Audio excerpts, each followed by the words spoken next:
buhay natin, meron tayong minanasa, meron tayong hinahangad, meron tayong nais, at meron tayong hinahanap. Yung wala, tumayo. So, ibig sabihin lahat. May hinahanap pa ba tayo sa buhay natin? Ano kaya yun? Ano kaya yun? Sino kaya yun? Kailan mo pa siya hinahanap? Saan mo siya hanapin? At bakit mo siya hinahanap?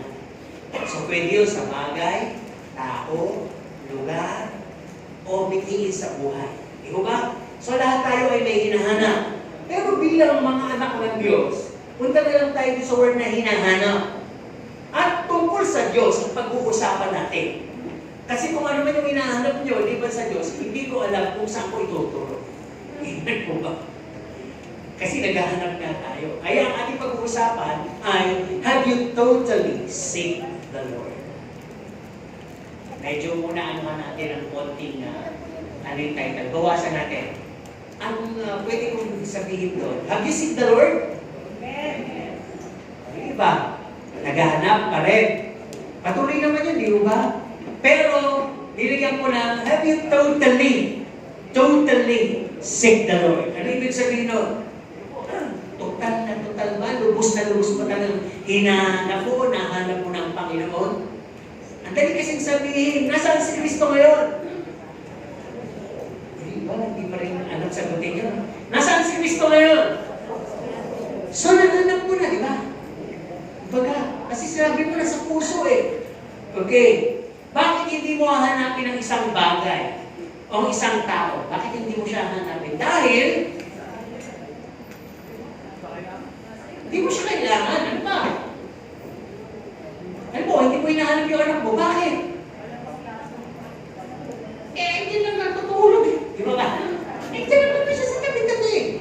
Di ba? Kahit na maalaga kayo, pero yung maliit yung ako, hindi nyo hinahanap na iririnig nyo, nandyan lang siya. Pero pag wala na siya, medyo, nakita ko pa si Totoy. Di ba? Baka kasi, nalululog ka pala doon sa party mo sa CR, nahulog ka pala sa sapa, nakuryente na kaya. Di ba? Nangingisay na pala doon, nakalulo lang ng maliliit na bagay, paglusot na ng kung anong naroon sa iyo. Di ba ganun kaya ka nagpapantay? At kaya mo hinahanap? Pero pagka hindi mo na hinahanap, ibig sabihin, kampante ka. Di ba? Nandyan lang kasi siya, kaya hindi ko hinahanap. Hindi na ako naghahanap dahil meron na ako nun. Kaya ngayong umaga, today, at sabi nga dito, ano bang mararamdaman mo kung sakaling yung hinahanap mo, binibiti mo, ninanais mo, ay hindi na mapapasayo or ever? Ba, naghahanap ka ng asawa, yun talaga yung gusto mo eh. May kumuha namin, nagkaasawa na. Pwede mo sabihin, pag namatay na lang yung asawa niya. Paano kung unang namatay yun? Di ba? Di ba? Ano mararamdaman mo? Sige. Meron pa kayong karanasan na gano'n na hindi na nais na biglang wala na, hindi na pwede. Hinahanap. Anong naramdaman? Kalungkutan. Lungkot lang talaga. Hinayang. Ano ba? May sumaya pa. Sumaya. Dismaya. Alam ko sumaya. Na-dismaya. Ano ba?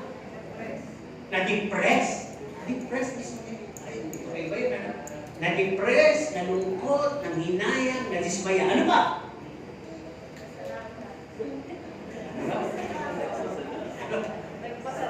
Nagpasalamat. Ay, salamat. Hindi ko na siya makikita. Paano patago ng tago? Paano ano ba? Okay. So, ngayong umaga, meron tayong talata. Makikita natin sa Isaiah 55 verse 6 tungkol sa Panginoon yung ating pag-uusapan ng paghahanap. At ang Hebrews 11:6 katong bahagi lang. Pero basahin niyo dyan. Sabi nga, inyong hanapin ang Panginoon samantalang siya'y masusumpungan. Magsitawag kayo sa Kanya samantalang siya'y malapit. Dito sa Hebrews 11 verse 6, no, ikatlong bahagi lang, pero basahin niyo na dyan. Sa ikatlong bahagi, sabi, at siya ang tagapagbigay ganti sa Kanya'y nagsisihanap. So may kabuluhan, yung paghahanap sa Panginoon po, may gantimpala. Kung nahanap niyo ng Panginoon, ang tanong, tanggap niyo na po ba yung gantimpala sa buhay? Sino magsasabing tinanggap niya? Amen naman, di ba? Kasi ba't kayo nakaupo dyan, hindi nyo naman tinanggap ang Panginoon. Tama? So tinanggap nyo yung Panginoon, nakatanggap na kayo ng reward, at patuloy pa po yung mga rewards na yun. Dahil wala pa doon sa reward na yun, yung kalangitan. Kaya ngayong umaga, sabi nga, pag-usapan natin yung tinatawag sa paghahanap sa ating Panginoon. Nagtatago mo ba ang Panginoon? Ang ibig sabihin kasi dito, nahanapin mo, that you seek or you have sought the Lord, you must. Ay, nadiskubre mo na ba?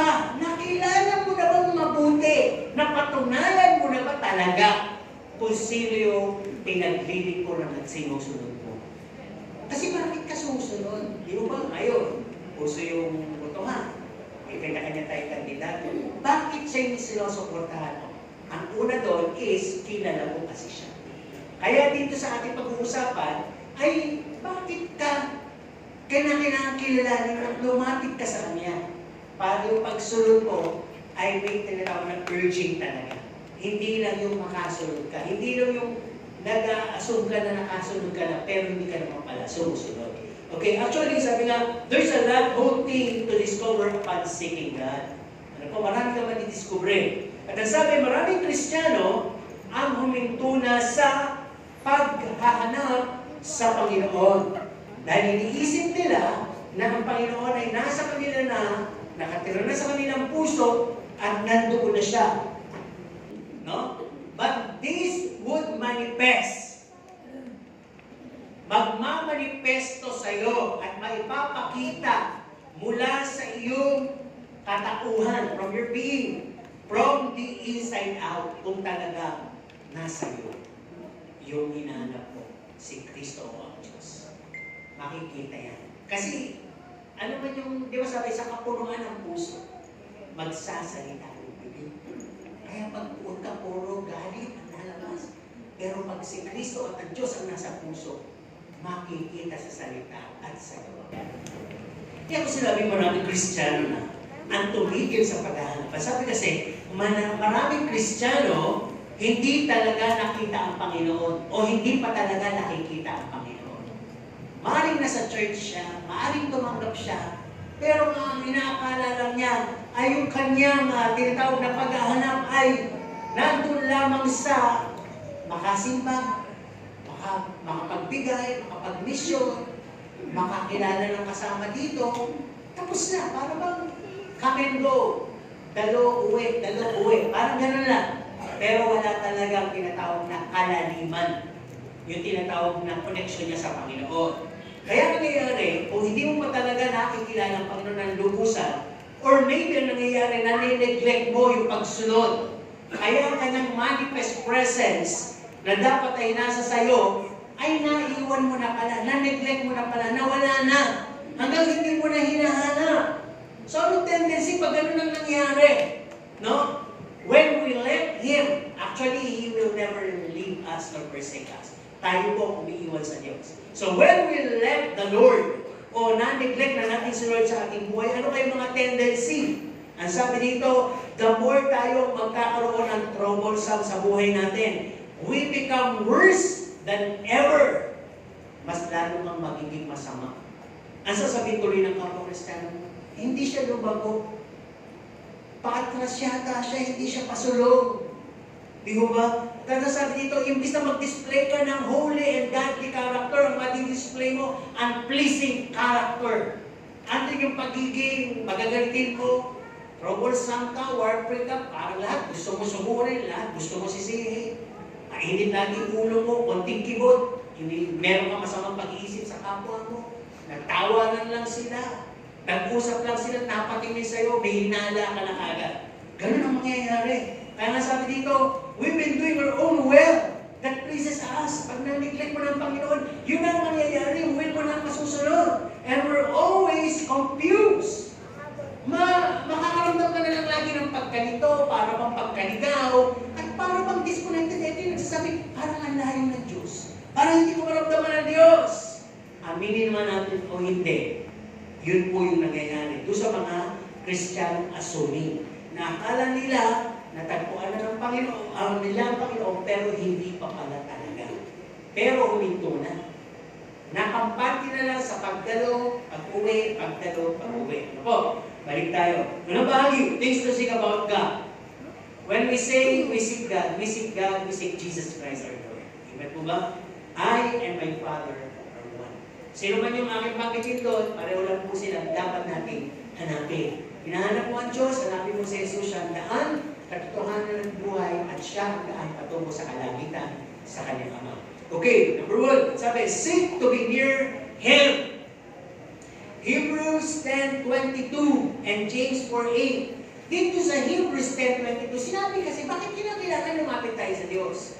Hindi na lang basta tayo nakilala natin siya. Pag may kakilala kang sikat na tao, ano pwedeng mangyari sa may mga pribileyo? Parang sikat ka din. Pag mayaman yun, mabibiyayaan ka. Tama po ba? Pag may kapangyarihan yun, mapagtatanggol ka. Ngayon balik tayo kay Jesus, bakit kinakailangan lumapit tayo kay Jesus? So sabi dito, sa Hebrews 10:22 kasi sabi, having our heart is sprinkled from an evil conscience. Tayo pala ang ating puso ay naabubudburan ng mga kasamaan. Kaya yung konsensya natin, masama. At kung lalapit tayo kay Jesus, dadalisayin niya yung puso natin with fresh water. Sino yun? Dadalisayin ng Panginoon ang puso natin sa pamagitan ng Holy Spirit. At yung Holy Spirit, ang tagapin mong Panginoon, lumapit ka sa Kanya, binigyan ka niya ng tubig ng buhay. The one that he talks about the Samaritan woman, bibigyan kita ng tubig na hindi ka na mauuhaw. This is the Holy Spirit. Di ba pag tinanggap natin ang Panginoon, given us the gift of the Holy Spirit, binigay niya ang banal na Espiritu bilang regalo. At dala ng banal na Espiritu ang bunga at kaloob. Yan ang magiging kalakasan natin. Kaya sabi din dito sa James 4:8, bakit kinakailangan hanapin natin ang Panginoon? Ang sabi, for God to draw near to us also. Di ba pag hinahanap natin ng malilit tayo, matitina, Nay! Nay! Di ba yung nanay o tatay lalapit? Bakit? Nandito ko anak. Yun. Alam ka naman laging Diyos na lang ang lalapit sa'yo. Pag gano'n, nagpapahabol ka. Ay hindi po, huli ng Diyos. Binigay niya na yung tinatawag na kanyang buktong na anak, lumapit ka doon. At mapapalapit sa'yo ang Diyos. Pag-usapan natin yung in-love. Sino yung mga na-in-love? Na nag-asawa na doon sa kanilang kina-in-love. In-love pa ba kayo? Valentine's question yan. Ano po, inaabot ko na. Pero iwanan natin yan. Baka kung ano pa lumabas sa sagot.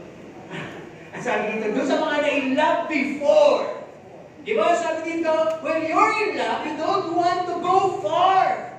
Di ba? Ayaw nyo maghiwalay. Ayaw nyo mapaghiwalay. Doon sa kayo na lalo na pag-date nyo, time doesn't matter.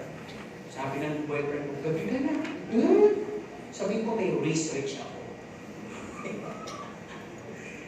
Uy, ating gabi na. Sige, sasabihin ko, may overtime tayo. May overtime kami sa klase. Gagawin mo ang lahat ng rason. Para lang, hindi mo napapansin yung oras tumatakbo. And price will become cheaper. Kahit mahal, kaya mong bilhin. Iglaw kayo. Di ba? At ang sabi, everything is possible. Lahat posible dahil mahal mo nga eh. Pinapakita mo para ma-impress mo yung ginugusto. Sinong nakaranas no ng mga babae? At sino namang lalaki ang gumagawa? Tuloy nyo lang. At kayo ang magkakatuluyan. Bandang uli. Di ba? Pero sa mga wala namang pakiramdam, tigil nyo na yan. Hindi po yan lang. Ano po? Okay, tuloy na tayo. Balik tayo, bigyan ko lang kayo ng konting idea. Ano ba yung pag-ibig? Okay, Jesus, pag in-love ka sa Kanya, gusto mo siya laging iniisip, gusto mo siya laging kausap, walang lilipas na pagkakataon para mag-devotion ka sa umaga, sa gabi, matutulog ka lang, iniisip mo ba ang Panginoong Jesus, at kung gano'n ang nangyayari, love ka talaga sa Panginoong Jesus mo o natin, ang sabi, now, and thus you can say that He is good all the time. Diba? Di ba yun lang sabihin mo sa boyfriend mo, girlfriend mo, lagi mo tinititigan, lagi in love ka kasi yung mata mo, di ba? Parang emoji, puso na ang bugis. No, sabi mo, ang ganda mo. Ang lambot mo. Ang bago mo. Gusto kita. Kagatil, gigigil ako sa'yo. Gawa ng ganon, yung intimacy. Pag sa Panginoon, ganon din. Matutulog ka na lang, talaga siya pa rin yung iniisip mo. Pag-isip mo pa rin, siya pa rin yung iniisip mo. Pero magagalit, saan tayo in love ngayon? Sa social media. Matutulog na lang. Huling hirit, baka may nag-like. Pagkagising. Unang hirit, hindi yung balita. Yung cellphone. Baka nadagdagan na yung nag-like. Di ba? Yun ang nangyayari. Illustration tayo. Doon sa Camir. Kami kasi, di ba, nung malilit yung mga anak namin, pag lumalakad kami sa mall, talagang nahawak yan. Hindi bumibitaw. Hindi sila yung mga batang nagpupumiglas. Kasi nakakita kami ng mga batang nagpupumiglas. Lalo na pag napadaan sa toy section, napoposes, ano yun? Napoposes. Hihiga, maglulong pasay, at pinita magpapabili ng laruan. Dito sa school, may mga laruan dyan na, may wala na, di ba? Ay, ang mga bata, gusto araw-araw may laruan. Kaya sabi ni Stan, ay mga magulang, di ba, na ano na, kapibilang natin kahapon, gusto ko ng laruan, araw mo na, hindi, laruan mo na. O, sige, laruan. Ganon. Yung mga anak namin hindi ganon. Ang gusto ko ipunto dito, yung pag lumalakad kayo at hawak mo, yung batang mabait, nakahawak yan kahit di ba mahigpit yung hawak. Kumisa na nabibitbit dahil maliglit pa sila. Hindi yan bibitaw. Kahit bitawan mo yan, nahawak lang yan sa hita mo, payakap lang na gano'n. Andun na sa tabi mo. Kaya, bakit gano'n? Feel niya kasi secured siya. Feel niya kasi, ito lang yung baka siya mawala. Dapat gano'n pala yung tendency natin sa Panginoon. Dahil nahawakan tayo ng Panginoon eh. Huwag tayong magpumiglas. Huwag tayong, di ba isa yung ibang bata, lulukohin mo dahil makulit. Pupunta doon, iiwan mo, magtatago ka. Iiyak yan maya-maya. So ganun kasi minsan tayo, mayroon tayong nakakaapakan sa mundo, iiwan na natin ang Panginoon, ayaw na natin magpahawa. Ngayon, pag wala na, ramdam natin, nawawala ang Panginoon, wala na yung Panginoon, saka tayo mangawa, saka tayo hihingi ng tulong. Balik tayo sa pinag-usapan. Be near to God. Dahil pag mas malapit ka sa Panginoon, it will lighten your load and heaviness. Gagaan ang lahat ng dalahin mo sa buhay, you will feel secure.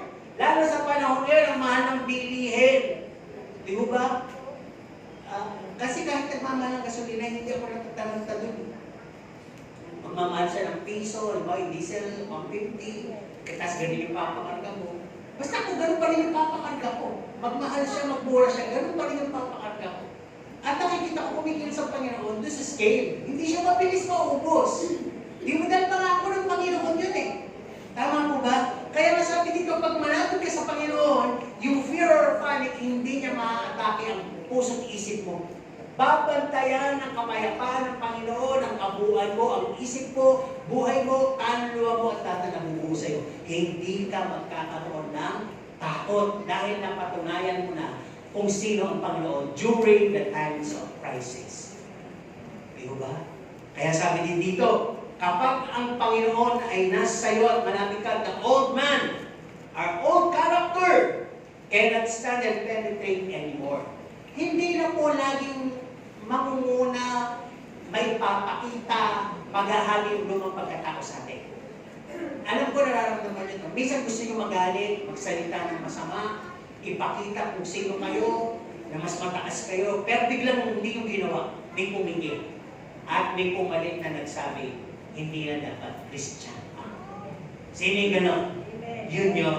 Ibig sabihin, ng presensya ng Panginoon, nililigiran ka. Hindi tuloy mabuhay-buhay yung ligaw na damo na yun. Hindi mabuhay-buhay yung lumang pagkatao sa'yo. Gusto pa lang sumipol na tutunaw na. Pero kung mapapalabo ko, hindi magtatapang-tapangan at magtataray. Di ba marami sa TikTok? Sabi nga, nakakita ka ng katapan. Meron ako napanood, lahat ng dumanang, binabatukan, nakamotor eh. Yung huling motor, mabagal, binatukan niya, sinapok niya gano'n sa likod, bumaba ngayon. Mama, laki. Sinuntok siya ng sinuntok. Suntok. Hanggang ayaw na na. O, di ba? Yun ang ibig sabihin, hindi mo mapapala mo doon sa pagpapakita mo siga ka. Pagpapakita mo matari ka. May napapala ka ba doon? Wala. Sabi sa Bible, tumahimik ka, mapagkakamalang ka, at mas. Di ba? Sa kapag maingay ka, mataray ka, at palahamon ka, duwag po yun. Matapang yan sa Biblia. Ang ilog na mababaw, matibay. Pero ilog na malalim, tahimik. Di ba? Kaya, mga ilustrasyon nyo na ipapakita na malalim kang tao kapag hindi ka palapatol. Tama po ba? At alam ko sa likod to kung ba't ganun, may Kristo ka kasi nakatira sa iyo. Talagang na ipapakita doon. At sabi dito, we can receive, when we are near to God, we can receive etc. from Him. Blessings, enlightenment, strengthening, na maisishare mo sa iba. Ano isishare mo sa iba kung hindi ka aatawan nun? Kaya kailangan natin lumapit sa Diyos, lalo-lalo na kung ikaw pa lang ang member of the family na ligtas. Hindi mo kinakailangan mag-rente o magtambay lang o huminto na. Saliksikin mo pa ang Panginoon. Nang yung sinasabi ng Panginoon na yung kaligtasan mo ay maibabahagi sa iba pang miyembro ng pamilya mo. Sa'yo magsisimula yung pagiging malapit mo sa Diyos. Yung una, seek to be near Him. Okay, pangalawa, seek to know Him more. Di ba pagka kumilala ka ng babae o lalaki at kayo nag-date, nag-uusap na ng medyo malalim doon sa pagiging estado ng magkaibigan. Di ba, una, tinanong mo, ilang kayo, anong gusto mo, kaya tas lalalim na yun. Anong plano na, di ba? Ilan ang gusto mong maging anak, kung sakaling tayo, saan tayo titira, kaya. Habang lumalalim, yun yung pagsasama, lumalalim din ang inyong konversasyon. Tama po ba? Ngayon, dito sa Panginoon, ang sabi, seek to know Him more. Kilala mo na ba talaga kung sino si Jesus Christ? Kasi kung hindi mo pa siya kilala, hindi pala tanda sa isang Kristiyano yung mapanalanginin. Lalo na kung puro panalangin mo ay hingi at puro sa sarili mo. Hindi po yun. Kilala mo siya bilang isang mayaman na Panginoon, kaya kahingi ng hingi. Pero hindi mo alam na anak ka niya, na hindi mo na kailangan humingi. Kailangan mo na lang deklarahan. Kailangan mo na lang gamitin yung iyong kapangyarihan bilang anak niya. Okay. Sabi dito, it is not enough to accept Him as Lord and Savior. Tinanggap na po ba natin ang Panginoon? Nagbabasa tayo ng Bible? Dumadalo tayo paglingkod sa coming weeks? Involved ba tayo sa mga ministry at missions? Sumakit naman yung parang lagi lang ito. Diba? Wala pa. Papatanggap tayo mamaya. Ganun ba? Ulitin natin ha, para hindi tayo magpatanggap mamaya. Tumanggap na ba tayo sa Panginoon? Yes! Ayun naman pala. Tulog lang pala. Nagbabasa ba tayo ng Bible? For the sake ng may mga nanonood dyan, di ba? Dumadalo ba tayo sa mga fellowship? O may ate, ano po? May ministry ba tayo? May missions? Okay. Hindi lang pala sapat yun. Pag sinabing, seek to know Him more. Ang sabi dito, we need to study His life and teachings and apply it. Di ba, Pastor, ikaw lang dapat nag-aaral. Hindi nagsisermon. No! We must learn to study the Bible. Study the life of Jesus Christ. Study the character of Jesus Christ. Study His teachings, His applications. Lahat pag-aralan mo. Dahil Kristiyano ka nga, isusunod ka sa Kanya. Ano papakita mo kung hindi mo kilala at pag-aralan ng buhay niya, ministeryo niya, mga turo niya? Ano ma-apply? Ano i-apply mo?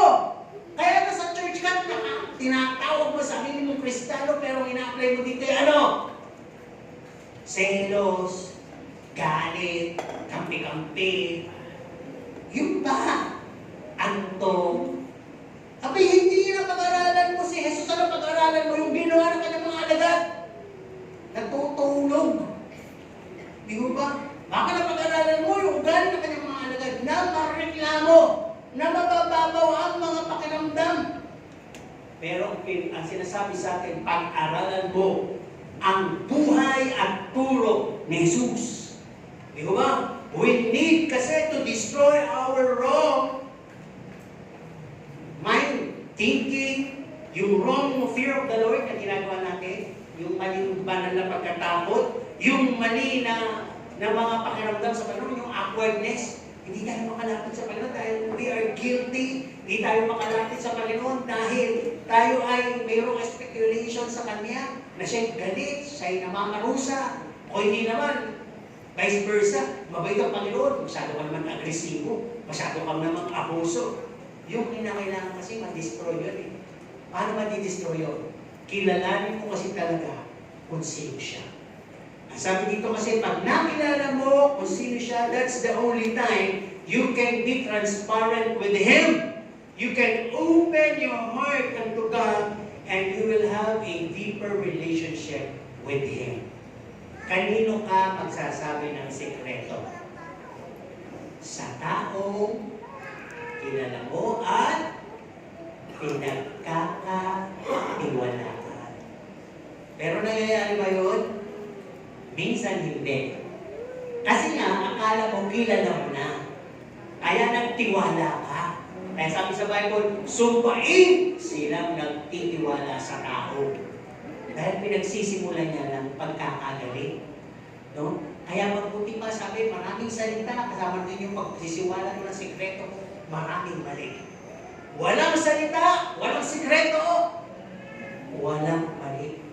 Sikreto mo, kabigatan mo, dalhin mo sa kwarto, lungkot ka. Yung sabi ni Jesus, idalangin mo sa akin. I'm a friend to the end. I'm a good keeper of secrets. At pag sabi mo, sinabi yung sikreto mo, tutunawin mo na dyan. Aalisin ko yung guiltiness mo, aalisin ko yung heaviness mo, papalitan ko ng kagaanan niya. Iba mo ba? Ulit tayo. At sabi din dito, knowing Him more will lead us to really adore and worship Him. Pag kilala mo ng Panginoon, hindi ka observer sa loob ng church. Di ba iba dito nakataas din kami pero titingin-tingin pa sa iba eh. Ganun pala. Malakas ang amen niya, dapat mas malakas ako. Mataas ang kamay niya, dapat mas mataas ako. Marami kang mga consciousness. So hindi ka nakasentro sa pagpupuri, pagsamba. Hindi nakatingin kaya sa akin. Nakakaya. Macho ko nakakaya magtakas na kamay. Sexy ako nakakaya magtakas ng kamay. Hindi pa naman nakapag-ahin. Marami kang iniisip na nakakaabala sa'yo. Kasi hindi mo kilala ang Panginoon, pero pag kilala mo ang Panginoon, bago ka humarap at talagang magbigay ng kung ano ng bagay, napaghandaan mo. Kasi kilala mo siya. Siya ay Diyos na Espiritu. At hindi siya Diyos na napapabiro-biro or you to take it light. Na parang tao lang din siya, na kaya niya ay ka dyan, oras pa, alas 8, di ba na, kumatagal alas 8, alas 9 yun. Di ba? Pag kilala mo Panginoon, sabi dito, no? You will have to embrace Him and won't let go of His embrace. Alam po niyo yung nag-aanap kayo ng karamay, tapos ito na yung taong, alam nyo, magbibigay ng offer sa inyo, pag niyakap ka, di ba? Hindi mo kayo mapitawan hanggang iyak ka ng iyak hanggang sa naramdaman mo yung luwag na bumitaw ka. Pero siya, ginaganyan pa sa likod, di ba? Ang sarap nung gano'n eh, hindi nadamayan ka. Pag naramdaman mo sa Panginoon Diyos, hindi mo mababayaan, mawala yung iyakap ka sa iyo. Pero kung hindi ka pa nagayakap ng Panginoon, hindi ka din marunong iumakap o umibig. Amen? Know Him more. Ano pa? Knowing Him more will lead us and make us see His deeds and magnify Him.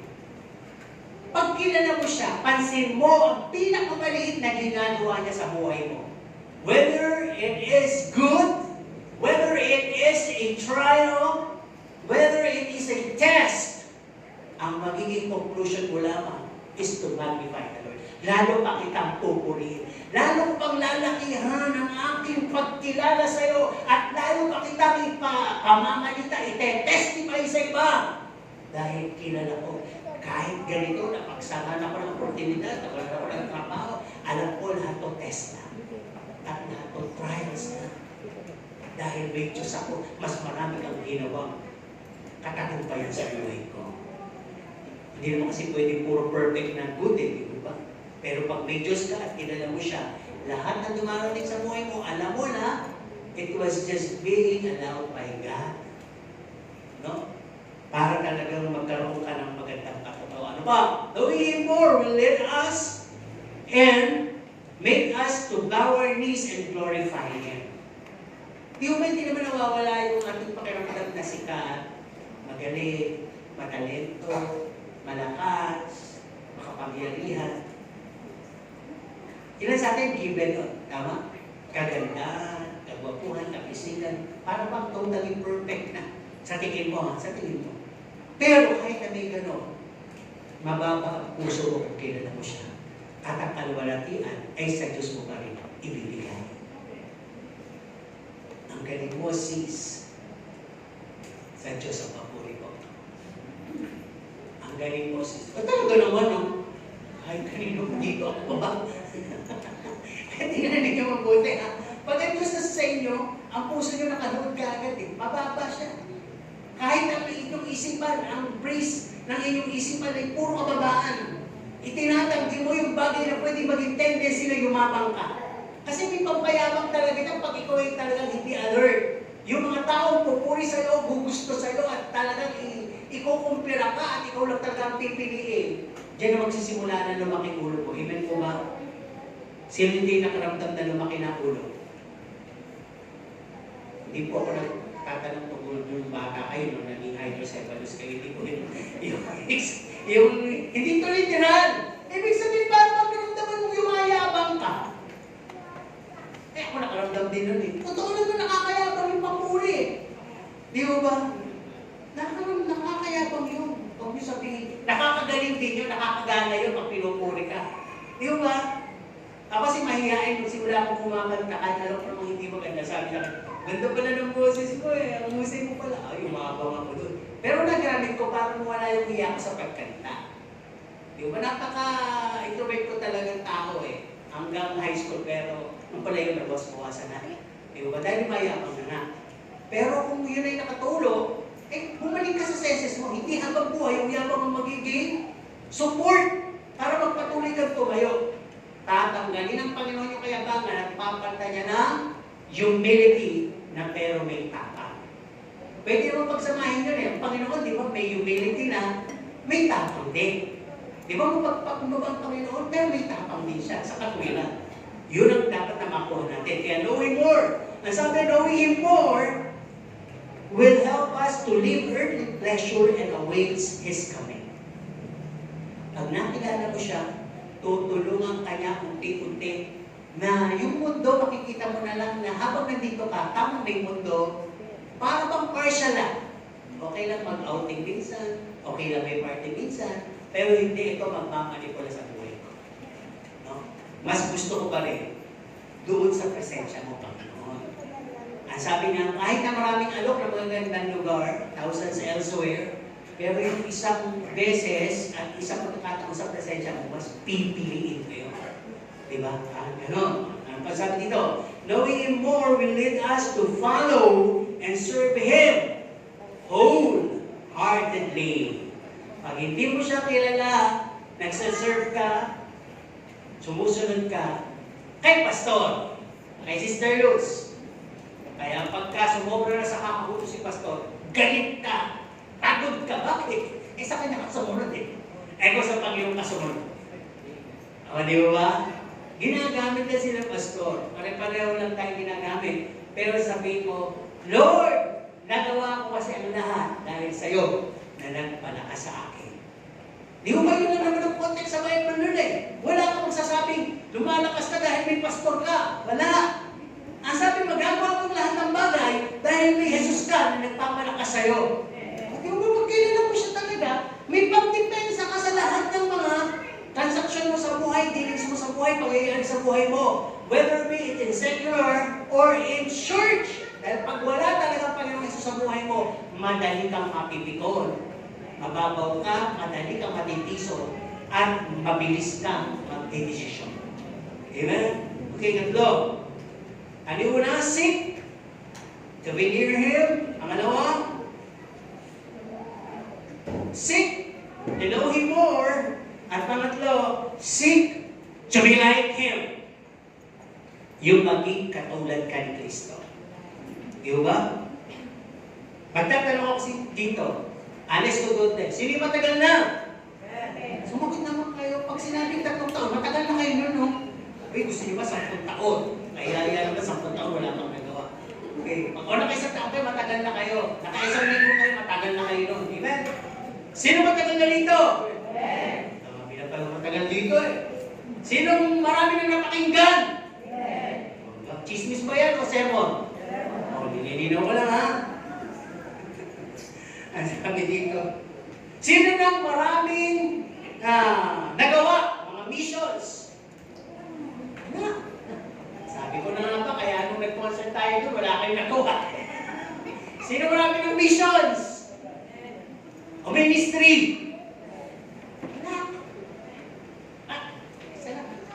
Ulitin ko ha, hindi ako papayag dito eh. Kasi nagkaroon tayo ng ng mga concert, di ba? Tapos going naman yung ating ginagawa dito. Kami nga po na, meron dito gagawin yung mga yun eh. Ano ba tawag doon? Activities. Ministry, o pwede. O magtatanong ko ulit. Sino may mga ministry na? Kailangan talaga paniwalag. Kaya haba ng sermon, ano po? Sino may mga mission? Amen. Okay. May mission, ano po? Tuloy tayo dito. Sabi nga, seek to be like Him. Ephesians 5:1. Sabi dito, be imitators of Christ. Maging, gayahin niyo o maging katulad kayo ni Kristo. Kaya nga po sabi dito, kaya kayo pinagtatanong ng gano'n. Hindi naman po yan sa tagal eh, sa tagal niyo. This is not about years of knowing Him. This is not about lots of sermons and Bible studies you've heard. And this is not about so many ministries and missions you've reached. Sabi dito, this is all about the remaking of Jesus' character in you. Yun pala. Kung nandito ka, at ginagawa mo na lahat yung tinanong mo na yun, matagal ka na, nakakinig ka na ng sermon, may minister ka, may mission ka, ang dapat na mangyari ngayon sa'yo, ay payagan mo yung remaking of Jesus' character in you. Para yung lahat ng ginagawa mo na yun ay epektibo. Payagan mo, Holy Spirit, na i-reconstruct ka. Hindi yung skill mo, hindi yung yabang mo, hindi yung lahat puro ikaw, kundi yung Kristo na tinanggap mo sa buhay mo. Yun na ang ma-replenish sa'yo. Yun na ang makita sa'yo. Kaya sabi dito, the way you live, you act, you speak, your character, it should be likened to Christ. Dapat maging katulad ni Kristo lahat yun. At ang sabi, this will easily be impressed. Madali lang po ito. Ma-impress sa tao o maibigay sa tao. Sino gusto? Nasa kamay.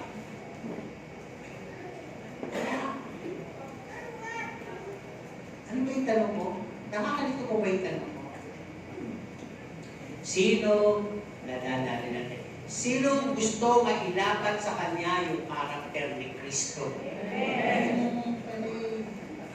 Kailangan lagi may paliwanag bago sumagot. Kaya po ako nagtatanong na naintindihan niyo, ang hirap mo magpatuloy dito. Actually, yung basis po ninyo, kung akin pong graduan, 100% parang nakikinig. Ngayon, para ma-confirm ko, nagtatanong ako, ikaso walang sumasagot. Kaya nag-uulit-ulit ako para ma-confirm ko kung, are you a robot? Kasi, kung yung computer na, sa social media, nagtatanong eh. Nasarili mo na lang ako, pag nalilito ka, tatanungin ka, ilan ba yung stoplight dyan, ilan ba yung poste dyan, para malaman kung robot ka. Magtatanong ako, meron po ba tayong drum? Gitarista? Organista? At meron po ba preacher sa harap nyo? You're not a robot. Mabuhay nga kayo. Amen po ba? Kasi sinesermo na po dito dahil di ba, uso na yung ano yung tawag? IT? AI? Tama, hindi ko alam yung mga yun eh. Uso na yun, baka mga gano'n na pala itong kaharap ko. Talagang mga tao pa rin. Tuloy tayo, tao pa rin. Okay. Kasi ang hirap mag-preach sa gano'n, di ba parang naka-program lang? O, ganyan. Tuloy tayo. Okay. This is all about character. Ang ibig sabihin, napakadali lang po ilapat ng character ni Christ sa'yo, sa'yo, sa'yo, sa'yo, sa'yo. Paano? Kung papayagan mo lamang ang Holy Spirit na gawin ito sa'yo. Paano yun? Obedient ka dapat. Ikaw ay kinakailangan willing, humble, at may teachable spirit. Pag meron ka nun, mailalapat si Kristo sa'yo. Di ba kayo nga, bumibili ng sapatos eh. Kahit gusto mo yun, kung walang ampat na size at walang available, kukunin mo ba? O may bibigay sa'yo? Hindi. So, ganoon din po si Kristo. Pero si Kristo, He feeds all ages, all sizes, all kinds of people, all nation. Kaya niya pumasok sa'yo. Amen po ba? Kaya ng bata maging banal, maging mabait, maging appreciative. Kaya din ng medyo tension, kaya din ng mga medyo mature yun, at kaya ng tatanda yun. Dahil si Kristo, for all ages siya, applicable. Kaya hindi mo sasabihin, matanda na ako, hindi ko na kaya umibig, basta ako, ito ako suplada ko. Hindi pwedeng gano'n. Si Kristo, kahit ikaw ay tigang na, kaya ka niya palabutin ang puso mo. Amen po ba? Amen! Gusto ko naman pag-green. Iba kasi yung matatanda, huwag naman magagalit, hindi naman lahat. Ibang matatanda, pagkatigam na napapakita na yung tigam na mukha, di ba? Yung parang kung may kinakagat na hindi naman. Pero hindi lang kayo, yun ang kalpang laban sa pagiging matanda. Magiging kayo, kayo na nagsabi ha? Mahirap naman kasi yung mga matanda, di ba? Maganda yung bumabata. Okay, tuloy tayo. Okay, nasa naman tayo. Okay, ikatlo ay kalapat. Seek to follow His will. Ito na. Dito na tayo magkakaroon ng gera. Romans 12, 1 and 2. Ang sabi dito, bagong lahat. Di ba masarap ang libre? Mga pobre, pag hindi kayo sumunod. Masarap po bang libre? Sino gustong ilibre ko siya? Ilibre ko kayo sa sermon. Libre pakinggan to. Pero di mo masarap yung libre para mabilis ang bagay kahit na may expert, lalagyan ng libre. Tama po ba? Yung noodles may libreng betchin, yung pala bukas, expired na. Bibilihin mo naman, di ba? Doon yung pinag-check doon sa date of expiration para hindi mo makakita. Ganun lang yun. Kaya kung sinabi, lahat tayo may free will! Palakpak naman dyan. Kaya tayo may free will. Diba dyan? Tulong lang ang tulong. Diba? Labas na labas. Tayo na tayo. Sorry ha. Diba? Tayo may free will! Diba? Iba, ate, okay sa gusto niyang oras, dadating sa gusto niyang oras. Dahil may! Pag may free will ka, walang kikidnap, walang kukulog, walang magagalit. Ikaw ay may tinatawag na human rights na pwede mo rin i-implemento dito sa loob ng church. Pastor, darating ng panahon, papatasin na huwag mong iipuin ang mga tulog. Huwag mong babangkitan ng mga tulog. Anong gano'n, di ba? Pag talagang nag-worse na yung free will ng tao. Okay, tuloy tayo dito. Masarap yung free will. Ang sabi, we have our free will. Pero, it is dangerous if not guided and cautioned. Pag hindi kayo ginabayan at binabalaan sa free will nyo nating lahat, tayo po ay mapapahamak sapagkat tayo ay nasa madilim na sanlibutan ito. No? Yung free will na yan, marami pong inaalungan, kaaway dyan sa free will na yan. Iilan lang yung Kristiyano magsasabi, Panginoon, yung free will na binibigay mo sa akin, binabalik ko sa will mo. Di ba? Kasi kahit mga anghel may free will, kaya nag-gera-gera sila sa taas, hindi sila pinakialaman ng Panginoon. Yung kanilang kalooban, kaya nag-aklas sila. Di ba? Ganun din tayo dito, may free will. We have a free will to choose to do what is good and what is right. To listen to the Word of God while sleeping or alive. Di ba? You can eat all you can while listening. Or you can pretend while listening. Free will po lahat yun. Walang pwede makasaklaw doon. Malaya ka doon. Pero sabi nga dito, before anything else, kapag ka may free will ka, may your own will, makakapag-decide ka. Tama? Makapagpaplano ka. makaka-ascribe ka, makaka-enter ka, pag may free will ka. No? You can get what you want, you can do a lot of dealings, business, transaction, pag may free will ka. Tama? O, sino gumagawa nun? Dahil may free will siya. Wala ito. O, hindi ko nililinin yung amin, pero papaliwanag na naman ako din eh. Ang gusto ko na sabihin dito, yung mga binanggit ko na yun, decide what to do, you plan, you strive, you enter, you do what you want, you have a lot of dealings, business, transaction. Sabi dito, asterisks, ano mo? It should be subject to the will of God. Bago ka mag-decide, magplano, mag-ascribe, pumasok sa gusto mo, gawin ang gusto mo, at ano ba mong dealings yan, business and transaction yan. Kristiyano ka na eh. Napunta na tayo dun sa point number 1, 2, 3, and 4 na tayo. Will na ni Lord. Di ba? Kailangan i-ascribe mo sa will ni Lord. Kailangan it should be subject to the will of the Lord. Bakit? Knowing His will. Because, ang sabi nga dito, now that we're Christian, yung minention ko kanina, pag hindi mo na subject sa will of God, it will bring us to destruction, confusion, separation, shallowness, totally dead to our relationship with God. Napakadelikado po pag will na lang natin na nasusunod at hindi na tayo nagko-confide sa Panginoon. Pwede po tayong mapahamak, malito, mahiwalay, maging mababaw, at totally ma-disconnect tayo sa Panginoon.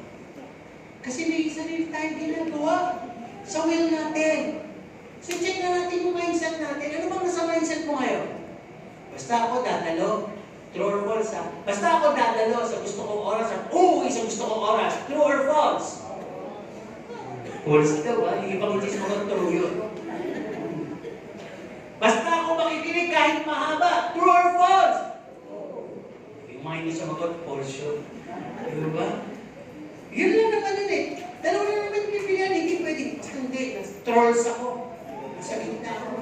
Ano kayo manikang ano? Malaki yung mata ng magkasabutin trolls. Walang gano'n. Tuloy tayo dito sa pag-uusap natin.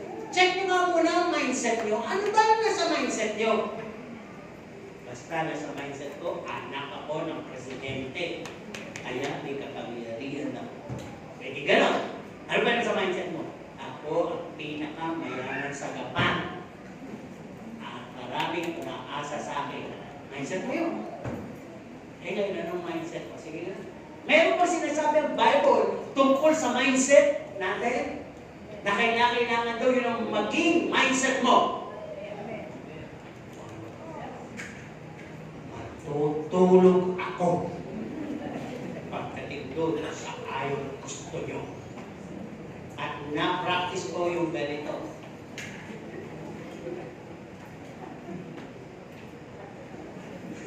Di mo sige, kikita ko. Kahit hindi nakatamot-tamot, tumatamot. Di ba?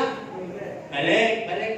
Sabi nga dito, ang sabi sa Bible, check your mindset. It should not be patterned to this world. Kasi pag padron sa mundo, ang mindset mo, gusto ko pang yumaman. Gusto ko mag-around the world. Hindi masama ang mindset yun. Gusto ko mag-asawa ng maganda. Gusto kong magkaroon ng magandang anak. Gusto ko dahil may free will ako. Mindset yun. Pero hindi masama. Huwag lang ninyo kakalimutan itong bilin dito. Have the mind of Christ. Ano ba yung mind ni Christ? Ano ba yung isip ni Kristo? Contentment, hindi. Hindi yun. Alam niyo yun. Alam niyo kung ano yung nasa mind ni Christ? Having the mind of a servant. Have the mind of Christ. Having the mind of a servant. Dahil pag-amo ka, ang daming mindset mo, gustong mag-utos, magpaluto, magpanawa, maganda. Pero kung ikaw ay alipin, ano ang nasa sa isip mo?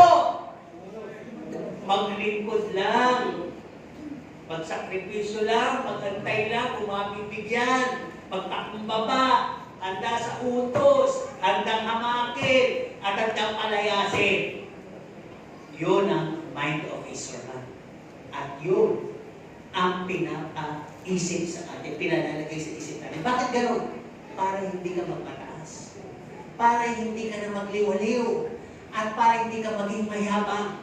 Ang gagawin mo, kahit ikaw pinakamayamang pa dito sa Gapan, matuto kang maglingkod sa kapwa mo dito sa loob ng local church ng Gapan. O sana, sapagkat pare-pareho ka dito, mayaman, mahirap, pinagpantay-pantay tayo ng Diyos. Hindi ka kailangan magalit kung ikaw ay inismeran, hindi ka kailangan magalit kung hindi ka pinansin, hindi ka kailangan magalit kung huli kang binigyan. Pantay-pantay dito na. At pag nakilala mo Panginoon, nagkaroon ka ng tinatawag na seek to follow His will. Yung tinigwin niya, di ba? Hinubad niya yung karangyaan, yung splendor of heaven, pumunta sa lupa, naglingkod bilang alipin, pinatay pa nga eh. Nanalangin pa rin ang atawarin mo siya.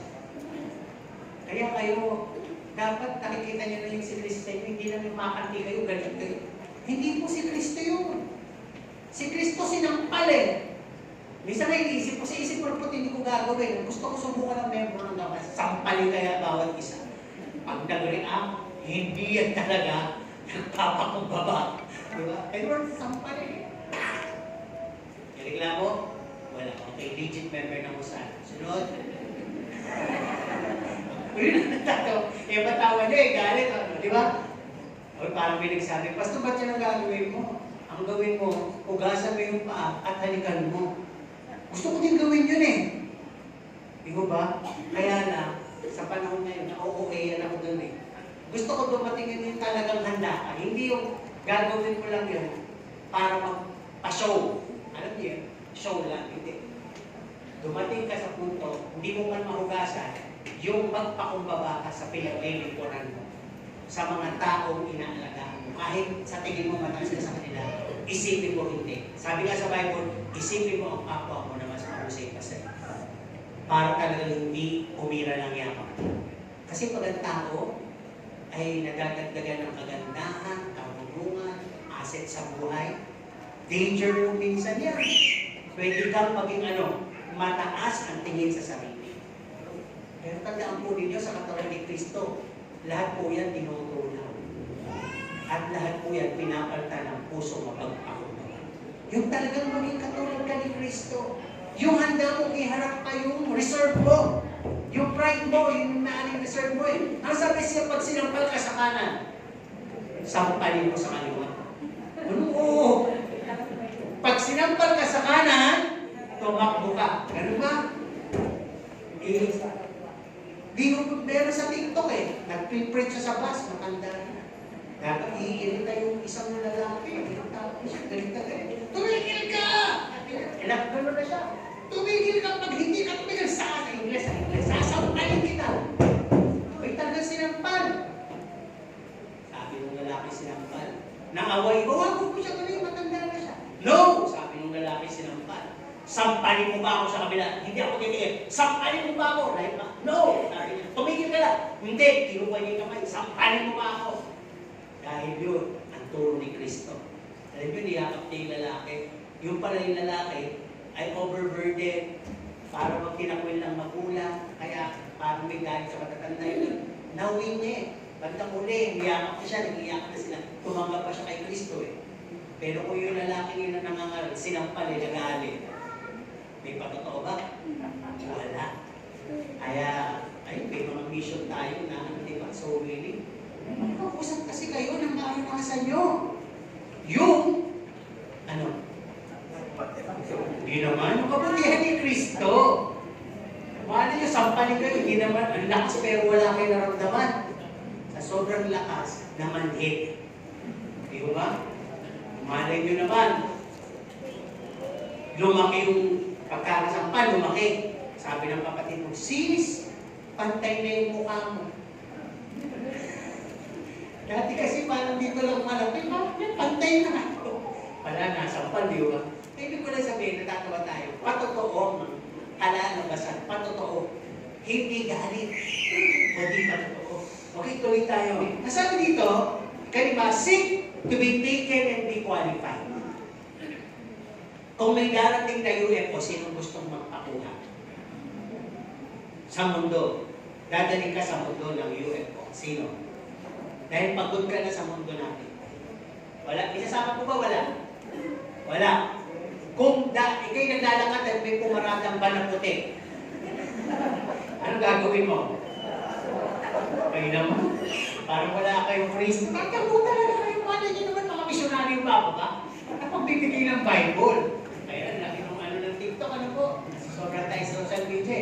Nagkakaroon ka tuloy ng takot. Kaya iba ayaw bumili ng bana puti dahil natatakot sila. Napapaghinanaan. Iba naman gusto dahil hindi siya magagasgasan. Tapos yun, paparating pa lang siya kung umiiwas na yung tao. Hindi ba siya magagasgasan, di ba? Pero hindi doon ang pag-uusap natin. Ang sabi dito, seek to be taken and qualified. Ang pinag-uusapan, salvation and heaven. Nabubuhay tayo sa huling panahon. Sino nabubuhay sa magandang panahon? Taas ang kamay. Yung everything is pretty. Sagana, nakakain ng lahat. Party here, party doon. Sikat na ako. No? Sino yung gano'n? Wala pa. Okay. Ang sabi dito, in the last days, it will be just like the days of Noah. Di ba? Nasa aklat ng forecast ka yan. Pero parang nasa aklat ng Lucas, hindi ko na ni-research. Sabi dito, no? Where men will be fun. Where men will be having fun of partying here and there. Puro party. At sabi, wanting to be liked and be accepted and be popular. Di ba yun nangyayari sa atin? Bibilis na rin ang mga means of transportation and communication. Nakikita mo ba niya? Dati, susulat ka. Ngayon, cellphone na. Lugi na yung post office, di ba? At ano sabi dito? Lahat ay makaka-experience ng lahat gusto maka-experience ng different journey, pleasure, and thrill. Nakita niyo naman yung mga chubibo ngayon, di ba? Talagang either mabuhay ka o mamatay ka. Basta naranasan mo. Ang sabi ka mo kasi yung tao ay naghahanap siya ng thrill. Kahit ikamamatay niya. Kakaiba naman. Tama na yung mga ano lang, yung octopus, o yung mga tinatawag na chubibo ng mga sinaunang chubibo, caterpillar. Hindi na ganyan. Maganda na yung takas ka, bigla ibabaksak ka. O kaya naman, itatagilid-tagilid ka, o kaya yung iikot na gano'n, manalaglag kayong lahat. Parang gano'n yung gusto ng tao ngayon. Diba? Pero sabi yung ganyan, lahat is just a matter of shallowness, happiness, kababawan na lang. At ang sabi, even sex is just a trip. Anong trip-trip lang yung sex ngayon, di ba? Nag-usap lang kayo, wala naman takot. Subukan natin. Parang gano'n. At ito, much, eating much, spending much, doing much, and saying much. Puro much. At ang sabi, lahat ng sobra, masama nandun na tayo sa so much. No? At ako'y medyo may patotong hindi maganda dyan sa much na yan. Kasi ko si Pastor. Yung kasi, pagkasama ko yun arabang laki sa layaw dyan. Kasi sunod layaw, ang daming in-order na pagkain. Kaya pa naman naghihinaya. Gusto yung pabalot. Di ba pag pinabalot mo yan, panis na pagdating sa bahay. Sinundo ko siya ng Martes. Lumang kami dun sa lumang kasi talagang pagkain. Ang daming in-order ng pagkain. Talagang ang dami. Ako hindi na kumain ng kanin. Nangihinaya ako. Kinain ko halos lahat yung ulam na natin. Ayaw, pag-uwi, kinabukasan. Ang sakit ko talaga. Parang hinihiwa sa loob. Konting lakad. Ang sakit kaya naman kasyal kami. Mami, siya kayo naman dito na. Nasa kotse. Lakad kayo. Bandaanan niyo ako dito. Hanggang hinapit ko sila, di ba? Pagkahatid ko sa kanila, punta muna ako sa mga, hindi ko kaya, nagpapahinga ako dun. Wala ako dito, pero talaga sakit. Hanggang kahapon, ang sakit. Lumilipat. Kasabi nga sa Diyos, pa-check up na kaya natin. Nagpaano na naman ako sa aking doktora. Sabi niya kaya lang, sa March 4 pa pupunta siya sa ibang bansa okay lang, basta lista niyo ako, papatila ko lang ito, kakaibang nararamdaman ko. Pero humingi ako ng tawad. Doon, tatawarin ko sa katakawan ko. Match kasi ito. Pero tataka naman, nagpapasalamat ko sa pagpagising ko kanina umaga. Meron kay sakit, konti na lang. Hindi na katulad yung naglalakad ako, konting ganyan, sakit. Ngayon, ito lang, pilitin ko. Yun lang kasi. Pero alam ko, patuloy ko papagaligin ng Panginoon. Patatawa ko rin. Kaya nga lahat ng sobra. Masama. Ako na nagsasabi, masama. Tuloy tayo dito. Ang sabi, ito yung mga maling approach natin. Bakit ba natin hinahanap ang Diyos? Minsan kasi hinahanap natin, pag may sakit na tayo, malala na tayo. Doon lang. Di ba, may sampung may sakit, hinanap si Jesus, pinagaling sila ni Jesus. Di ba? Nang umalis, ilan yung bumalik? Isa na lang. Pero no, marami mga sakit, hinahanap si Jesus. Pangalawa, bakit mo hinahanap si Jesus ngayon? Dahil nagkukulang ka na, naghihirap ka na, at pagod ka na sa buhay. Yun lang, kaya hinahanap mo si Jesus. Pangatlo, bakit mo hinahanap si Jesus? Na broken hearted ka eh. Kaya lungkot mo na ngayon, wala ka ng partner, may kabigatan ka, may mga kaaway ka sa relationship. Kaya ba't hinahanap mo si Jesus? Pressure na eh. Magsasara na yung kumpanya namin, nalulugi na yung trabaho namin. Parang lahat na lang, tinalikuran ako. Wala nang gustong dumamay sa akin. Parang sa Jesus na lang talaga. At panglima, bakit hinahanap mo si Jesus? Mga malito ha. Dahil may constant need ka lang. Exam ko may interview ko, may opportunity ako na gusto kong makuha. Yun ang tao. Kaya lang hinahanap si Jesus amidst doon sa 5 punto na bakit dapat hanapin mo si Jesus. Dahil hindi ganun lang. May urgent needs lang. Kaya sabi nga, all of those needs na sinabi ko, hindi po naka-skip sa kaisipan ni Kristo. Alam ni Kristo kailangan mo. Alam ng Panginoon kailangan niya. Alam niya. Sa mga oras na to, alam niya. At alam din niya kung lumalapit ka o hinihintay mo siyang ibigay lang sa'yo. Pag ganun po, spoil po ba kayo? Hindi ko ba? Yung parang binibigyan na ng pagkain na magulang, ayaw pa kumain. Gusto pa na? O sige na, kain na, mamaya pupunta tayo, Robinsons. Kain ka muna. May kondisyon. Ganun ba gusto nyo? Hindi ko ba? Ang sabi dito, sa halos, na natin, conclusion. Hindi ko ba? Ang sabi nga dito, be reminded of this. Kung ang mga ibon sa iyong papawid, hindi ginuto. Hindi ginuto ng Diyos. No? Hindi pinabayaan. Araw-araw, bumili pa dyan, nakakakita ng pagkain. Tayo pa kaya? Nanilikha niya? Tayo pa kaya na nakakilala na sa Kanya? Anong kulang? Bakit may pangyayari parang hindi yata malapit ang Diyos? Parang nawawala ang Diyos. Ang sabi ko nila, baka naiisip mo lang na nasa iyo siya, pero wala na pala talaga. Di ba? Kaya sabi dito, review natin. If we totally seek Him, His presence, who He is, be like Him, His will, and if we take Him up in heaven. Ang sabi dito, ano bang gusto mo? Where do you want to be? To be taken by the world and be in hell, or to be taken and rescued, restored salvation, and be granted heaven. Dalawa lang naman yun. May will kasi tayo, di ba? Kaya learn to discover His will, to follow His will. Ang sabi dito, ngayong baga, this is a personal word. Natapos ko mag-sermon, hindi sana yun. Ang ganda ng sermon. Nakikinig na naman ako ng sermon. It's not just that we hear another sermon this morning. Sana hindi gano'n. No? And add a bit of knowledge. Nadagdagan na naman yung kaalaman. Ito gano'n pa na. Sana hindi lang gano'n. Ang sabi dito, let us reflect. Salaminin natin doon sa ating narinig.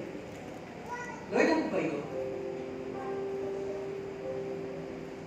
Nangungusap ka ba sa akin, Panginoon? Kung nangungusap ka sa akin, gusto ko i-lay it all down before you ngayon. Gusto ko, Lord, Ayoko yung parang nag-aasog lang ako, nakilala kita, nasumusog ako. Pero not wholeheartedly. Kaya kung gano'n, Panginoon, patawarin mo ko, restore mo sa akin muli yung joy and strength ng aking kaligtasan.